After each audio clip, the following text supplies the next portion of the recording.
ಸೋನು ಶ್ರೀನಿವಾಸ್ ಗೌಡ ಅಂದ ಕೂಡಲೇ ಗೆಳೆಯರೇ ನೀವೆಲ್ಲ ಹೇಳೋ ಒಂದೇ ಮಾತು, ಅವಳ ಬಗ್ಗೆ ಯಾಕೆ ಮಾತಾಡ್ತೀರಾ, ಬೇರೆ ಏನಾದ್ರೂ ನೋಡ್ಕೊಳ್ಳಿ ಅಂತ ಹೇಳೋರೆ ಜಾಸ್ತಿ. ಆದ್ರೆ ಸೋನು ಶ್ರೀನಿವಾಸ್ ಗೌಡ ತುಂಬಾ ಹೆಣ್ಣು ಮಕ್ಕಳಿಗೆ ಒಂದು ಇನ್ಸ್ಪಿರೇಷನ್ ಅಂತ ಹೇಳ್ಬೋದು.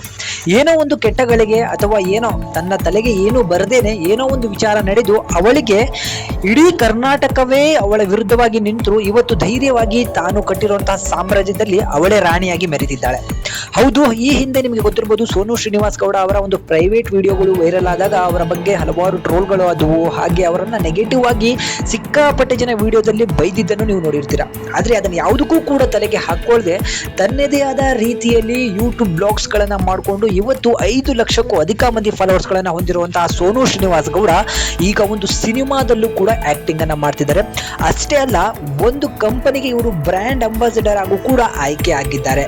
ಇದಾಗಿ ಅವರು ತಮ್ಮ ಯೂಟ್ಯೂಬ್ ದುಡ್ಡಿನಿಂದ ಒಂದು ಕಾರನ್ನು ಕೂಡ ಖರೀದಿಸಿರೋದು ಎಲ್ಲರೂ ಕೂಡ ಅಚ್ಚರಿಯನ್ನ ಪಡ್ತಿದ್ದಾರೆ.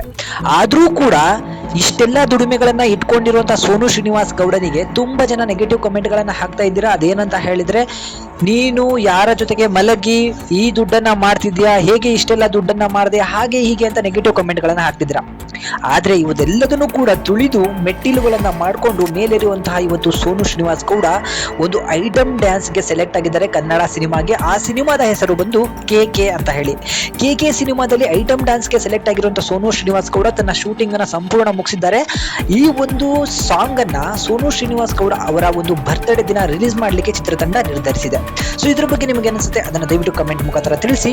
ಹಾಗೂ ಸೋನು ಶ್ರೀನಿವಾಸ್ ಗೌಡ ಬಗ್ಗೆ ನಿಮ್ಮ ಅನಿಸಿಕೆಯನ್ನು ಕೂಡ ಕಮೆಂಟ್ ಅಲ್ಲಿ ತಿಳಿಸಿ. ಏನೇ ಆಗ್ಲಿ, ಧೈರ್ಯ ಅನ್ನೋದು ಹೆಣ್ಣು ಮಕ್ಕಳಿಗೆ ತುಂಬಾ ಇಂಪಾರ್ಟೆಂಟ್. ತನ್ನ ಜೀವನದಲ್ಲಿ ಇನ್ನೇನು ಎಲ್ಲಾ ಮುಗಿತು ಅನ್ನೋ ಒಂದು ಸಂದರ್ಭದಲ್ಲಿ ಗಟ್ಟಿತನವನ್ನ ನಿಂತ್ಕೊಂಡು ಯಾರೇ ಏನೇ ಹೇಳಿದ್ರು ಅದಕ್ಕೆ ಕೇರ್ ಮಾಡದೆ ತನ್ನ ಲೈಫ್ ಅನ್ನ ತನಗೆ ಬೇಕಾದಂತೆ ಎಂಜಾಯ್ ಮಾಡ್ತಿರುವಂತಹ ಸೋನು ಶ್ರೀನಿವಾಸ್ ಗೌಡವನ್ನ ತುಂಬಾ ಜನ ಹೆಣ್ಮಕ್ಳು ಒಂದು ಇನ್ಸ್ಪಿರೇಷನ್ ಆಗಿ ತಗೊಳ್ಬೇಕು, ಕೇವಲ ಧೈರ್ಯದಲ್ಲಿ ಅಂತ ಹೇಳಲಿಕ್ಕೆ ನಾನು ಇಷ್ಟಪಡ್ತೀನಿ. ಇದ್ರ ಬಗ್ಗೆ ನಿಮ್ಮ ಅನಿಸಿಕೆನ ದಯವಿಟ್ಟು ಕಮೆಂಟ್ ಮುಖಾಂತರ ತಿಳಿಸಿ. Thank you.